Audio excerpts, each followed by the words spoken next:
Hi all, welcome back. ഇന്നത്തേത് മുട്ട കൊണ്ട് ഉണ്ടാക്കാൻ പറ്റിയിട്ടുള്ളൊരു വെറൈറ്റി ആയിട്ടുള്ള സ്നാക്കിൻ്റെ റെസിപ്പിയാണ് കേട്ടോ. വെറും 5 മിനിറ്റ് കൊണ്ട് പ്രത്യേകിച്ചിട്ട് നമുക്കിതിൽ മസാല കാര്യങ്ങളൊന്നും വഴറ്റി സമയം കളയാതെ ഉണ്ടാക്കിയെടുക്കാൻ പറ്റുന്നൊരു കിഡിലൻ ഐറ്റമാണ്. അപ്പോൾ നമുക്ക് പെട്ടെന്ന് തന്നെ വീഡിയോയിലേക്ക് പോയാലോ. വീഡിയോയിലേക്ക് പോകുന്നതിന് മുന്നേ ആയിട്ട് നിങ്ങൾക്ക് ചാനൽ ഇഷ്ടപ്പെടുന്നുണ്ട് എന്നുണ്ടെങ്കിൽ പ്ലീസ് ഒന്ന് സബ്സ്ക്രൈബ് ചെയ്ത് സപ്പോർട്ട് ചെയ്യണേ.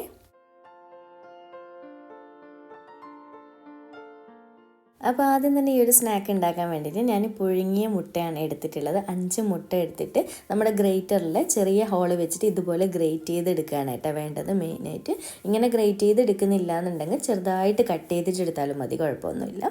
ഇനിയിപ്പോൾ ഇതിലേക്ക് ഒരു വലിയ സവാള ഇതുപോലെ പൊടിയായിട്ട് കട്ട് ചെയ്തെടുക്കുക. പിന്നെ 1-2 പച്ചമുളക്, അത് എരിവ് നോക്കിയിട്ട് നിങ്ങളുടെ ടേസ്റ്റിനനുസരിച്ച് എടുക്കുക കേട്ടോ. അതും ഇതുപോലെ ചെറുതായിട്ടെല്ലാം കട്ട് ചെയ്യാൻ വേണ്ടി പ്രത്യേകം ശ്രദ്ധിക്കുക. പിന്നെ കുറച്ച് കറിവേപ്പില ഇട്ട് കൊടുക്കുന്നുണ്ട്.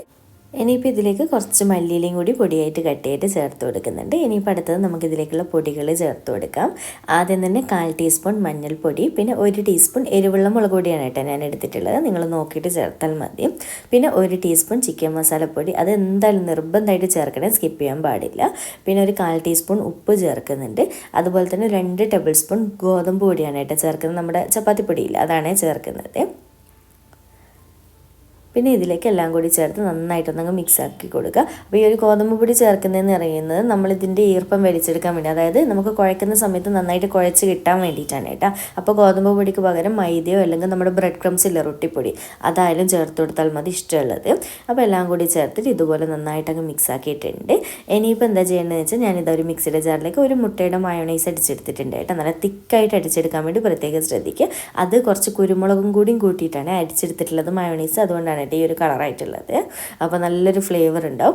അതിൽ നിന്ന് 1-2 ടേബിൾ സ്പൂൺ നോക്കി ചേർക്കുക കേട്ടോ. അപ്പോൾ ഞാൻ ഇത് 2 വലിയ സ്പൂണായിട്ട് ആദ്യം ചേർത്തിട്ട് നന്നായിട്ട് സ്പൂൺ കൊണ്ട് തന്നെ ഒന്ന് മിക്സാക്കി കൊടുക്കുന്നുണ്ട്. നമ്മുടെ മസാലയുടെ എല്ലാ സൈഡിലേക്കും മയോണൈസ് ഒന്ന് എത്തിക്കിട്ടണം, അതുവരെ ഒന്ന് മിക്സാക്കി കൊടുക്കുക.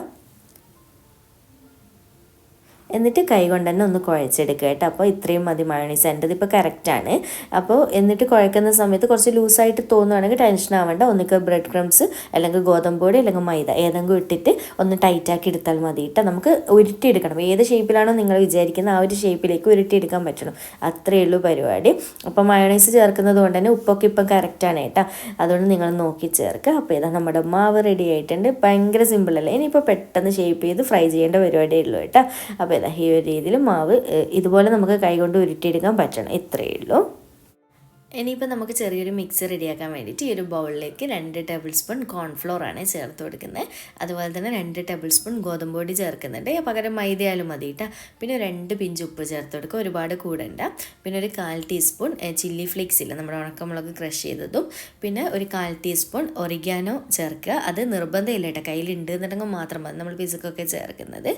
എന്നിട്ട് ഒരല്പം വെള്ളം ഒഴിച്ചിട്ട് നന്നായിട്ട് ഒട്ടും തന്നെ കട്ടയില്ലാതെ മിക്സ് ചെയ്യുക കേട്ടോ. അപ്പോൾ വെള്ളം ഒഴിക്കുമ്പോൾ ഒരുപാട് ലൂസായിട്ടും വേണ്ട, ഒരുപാട് തിക്കാവാനും പാടില്ല, നമുക്കിന്ന് ജസ്റ്റ് ഡിപ്പ് ചെയ്തെടുക്കാൻ വേണ്ടിയിട്ടാണ് കേട്ടോ. അപ്പോൾ ഈ ഒരു രീതിയിൽ നന്നായിട്ടൊട്ടും കട്ടയില്ലാതെ മിക്സ് ചെയ്തിട്ടുണ്ട്. അപ്പോൾ ഞാനിത് അരക്കപ്പോൾ വെള്ളം എടുത്തിട്ട് അതിൽ കുറച്ച് ഇവിടെ വെച്ചിട്ടുണ്ട് കേട്ടോ, ബാക്കി മൊത്തത്തിലായിട്ട് ഒഴിച്ചിട്ടുണ്ട്. അപ്പോൾ ഇത്രയേ ഉള്ളൂ. ഇനിയിപ്പോൾ ഇതാ അടുത്തത് കുറച്ച് ബ്രെഡ് ക്രംസ് ഞാനിവിടെ എടുത്ത് വെച്ചിട്ടുണ്ട് കേട്ടോ. ഇനിയിപ്പോൾ ഇതാ നമുക്ക് പെട്ടെന്ന് തന്നെ ഷേപ്പ് ചെയ്ത് ഫ്രൈ ചെയ്യേണ്ട പരിപാടിയേ ഉള്ളൂ. അപ്പോൾ കയ്യിൽ കുറച്ച് ഒന്ന് വെള്ളം തൊട്ട് നനയ്ക്കുക, അല്ലെങ്കിൽ കുറച്ച് എണ്ണ തടവി കൊടുക്കുക. എന്നിട്ട് ഇതുപോലെ കുഞ്ഞു ബോൾസാക്കി എടുക്കുന്നുണ്ട്. ഞാനിപ്പോൾ നോർമൽ കട്ട്ലേറ്റിൻ്റെ ചെറിയ കട്ട്ലേറ്റിൻ്റെ ഷേപ്പിലാണ് ഇട്ട് ചെയ്തെടുക്കുന്നത്. നിങ്ങൾക്ക് ബോളായിട്ട് തന്നെ ഫ്രൈ ചെയ്തെടുക്കുക, കുഴപ്പമൊന്നുമില്ല, ഏത് രീതിയിലും ചെയ്യുക കേട്ടോ. അപ്പോൾ ഇതാ എണ്ണ തടവുമ്പോൾ കയ്യിലൊന്നും ഒട്ടിപ്പിടിക്കുകയോ ഒന്നുമില്ല, ഈ ഒരു രീതിയിൽ ഇതാ ഞാൻ ഷേപ്പ് ചെയ്തെടുത്തിട്ടുണ്ട്. സിമ്പിളല്ലേ. ഇനിയിപ്പോൾ ഇതാ നമ്മൾ റെഡിയാക്കി വെച്ചിട്ട് ആ ഒരു മിക്സിൽ ജസ്റ്റ് ഒന്ന് നന്നായിട്ട് ഡിപ്പ് ചെയ്തെടുക്കുക കേട്ടോ. നമ്മൾ മുട്ടയുടെ മിക്സിൽ ഡിപ്പ് ചെയ്യുമല്ലോ, അതിന് പകരമായിട്ട് ഈ ഒരു മിക്സിൽ ചെയ്ത് ഒന്നുകൂടി ഫ്ലേവർ ഉണ്ടാവും, എണ്ണയൊന്നും ഒട്ടും തന്നെ കുടിക്കുകയില്ല കേട്ടോ. അപ്പോൾ ഇത് ഡിപ്പ് ചെയ്തെടുത്ത് പിന്നെ നോർമൽ ബ്രെഡ് ക്രംസിലൊന്ന് കോട്ട് ചെയ്തെടുക്കേണ്ട പരിപാടിയേ ഉള്ളൂ. അങ്ങനെ ഇതുപോലെ കോട്ട് ചെയ്തെടുത്തിട്ടുണ്ട്. ഇത്രയേ ഉള്ളൂ, സിമ്പിളല്ലേ ചെയ്യാൻ. അപ്പോൾ ഇതിന് എഗ് മായോ കട്ട്ലേറ്റ് എന്ന് പേര് പറയട്ടെ, അതുപോലത്തെ ഒരു ടേസ്റ്റാണ് ഇതിന്. അപ്പോൾ ഞാൻ ബാക്കിയുള്ളത് മൊത്തത്തിൽ ഇതുപോലെ കോട്ട് ചെയ്ത് വെച്ചിട്ടുണ്ട്. ഇനിയിപ്പോൾ ഞാൻ എണ്ണ ചൂടാൻ വേണ്ടി വെച്ചിട്ടുണ്ടേനു, പെട്ടെന്ന് തന്നെ ഫ്രൈ ചെയ്തെടുക്കുക. ഒരു മീഡിയം ടു ഹൈ ഫ്ലെയിമിൽ ഇട്ടിട്ട്, കാരണം ഒരുപാട് ഉള്ളൊന്നും വേവാനില്ല, ഒരു ഗോതമ്പ് പൊടിയുടെ ഒരു വേവല്ലേ ഉള്ളൂ, പെട്ടെന്ന് തന്നെ റെഡിയായി കിട്ടും. അങ്ങനെ ഇടയ്ക്ക് ഇതുപോലെ ഞാൻ തിരിച്ചും മറിച്ചുമൊക്കെ ഇട്ട് കൊടുക്കുന്നുണ്ട്. എന്നിട്ട് നല്ലൊരു ഗോൾഡൻ ബ്രൗൺ കളറാകുന്ന സമയത്ത് ഇതുപോലെ എണ്ണയിൽ നിന്ന് കോരിയെടുക്കുക.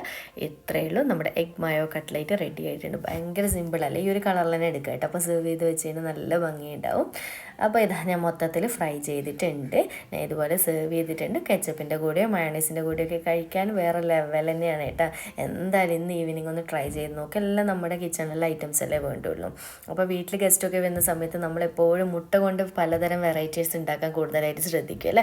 അപ്പോൾ അതിന് പറ്റിയിട്ടുള്ളൊരു വെറൈറ്റിയാണ് ഇത്. അപ്പോൾ നിങ്ങൾ ട്രൈ ചെയ്ത് നോക്കുന്നുണ്ട് എന്നുണ്ടെങ്കിൽ തീർച്ചയായിട്ടും ഒന്ന് ഫീഡ്ബാക്ക് അറിയിക്കണേ. അപ്പോൾ വീഡിയോ ഇഷ്ടമായിട്ടുണ്ട് എന്നുണ്ടെങ്കിൽ ലൈക്ക് ചെയ്യാനും ചാനൽ സബ്സ്ക്രൈബ് ചെയ്യാനും മാക്സിമം ഷെയർ ചെയ്ത് കൊടുക്കാനും മറക്കല്ലേ. അപ്പോൾ വീണ്ടും എൻ്റെ അടിപൊളി വീഡിയോ ആയിട്ട് കാണാം. താങ്ക്